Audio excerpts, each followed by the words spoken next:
O 2025 foi un ano complicado para a pesca en Ribeira. Comercializouse menos cantidade de peixe e marisco, pero o seu incremento de valor fixo que a facturación non se resentira. A pesca mira con incerteza o seu futuro, sobre todo tras o anuncio realizado en Bruxelas dos taque cuotas fixados para este 2026. A Confraría de Ribeira fixo balance do pasado exercicio que o seu patrón maior sinalou que Pódese dicir que non foi un ano moi bo, non? Moi bo, principalmente polo tema da cabala. A cabala para artes menores xa pouco pescamos, tivemos que devolver case toda a cuota que tiñamos asignada porque non estaba o peixe para comer no anzuelo. Si os do arraste si ajotaron a cuota da cabala, mais os barcos do cerco, non? Eles, pois, por suerte, sempre teñen a ocasión de pescar máis que nós.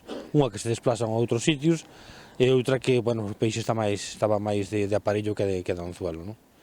E nada, despois o arraste tamén no tema do lirio este ano sobroulle un pouco de cuota, pero a verdad que non tuveron un lirio lá moi grande, pero bueno, foron entrampando bastante ben. Pérez lamentou que no referente ás outras artes repetíronse problemas de anteriores anos. Ben, co tema do pulpo empezamos a fallar outra vez, que son as ventas que temos este ano son casi as mismas que as do ano pasado, de momento, son casi as mismas do ano pasado. E despois, cando nos acercamos a estas fechas, polo tema do marisco, sentola non houve tanta como o ano pasado, pero sí que alcanzaron uns precios, toda a clase de produtos, tanto peixe como mariscos, alcanzaron uns precios que, bueno, que xa hai moitos anos que non se acorda, batimos récords en todos, non? Tanto na ameixa, como na centola, na nécora, no percebe, en todos os aspectos. Houbo menos cantidade de produto do mar na lonxa, pero a facturación sí que se veu incrementada. Con menos kilos, con menos capturas pescadas, pois facturouse máis que o ano anterior, non? Isto, claro, cando se factura máis que o ano anterior, sabemos que se levantaron porque é a oferta e demanda, que non hai moito produto, entón os precios pois encárguense moito máis.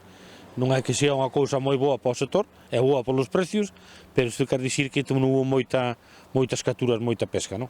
Esperemos que este ano haga máis capturas, pero bueno, vamos a empezar mal o ano xa, coas novas restriccións das cuotas que temos para este ano, para o que é para arrastre cerco e pesca artesanal, xa empezamos cunhas cuotas moi baixas. Aínda que hai a esperanza de que se reaxusten as cantidades e os recortes non sexan tan pronunciados en especies importantes como a xarda ou o lirio, o 2025 non deixou os mesmos resultados en todos os pósitos de Galicia.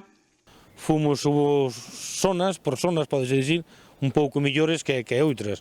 En pesquerías, mal, porque o marisqueo, sabimos que non tuvemos marisco, tanto no libre marisqueo xa non se abreu, que se cerrou, en outras nas cofradías tamén o marisco que hai moi pequeno, non creceu por o tema das riadas cando morreu, nos falta tempo para que crecera.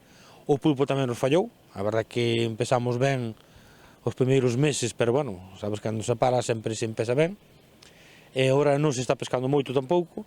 Entón, bueno, positivo só daría polo precio, polas capturas non. Agora mírase o futuro con incerteza por eses recortes feitos en Bruxelas e polas borrascas que parecen non querer deixar de lado a costa de Galicia, que hoxe tivo alerta vermella no mar durante a mañá por vento e ondas.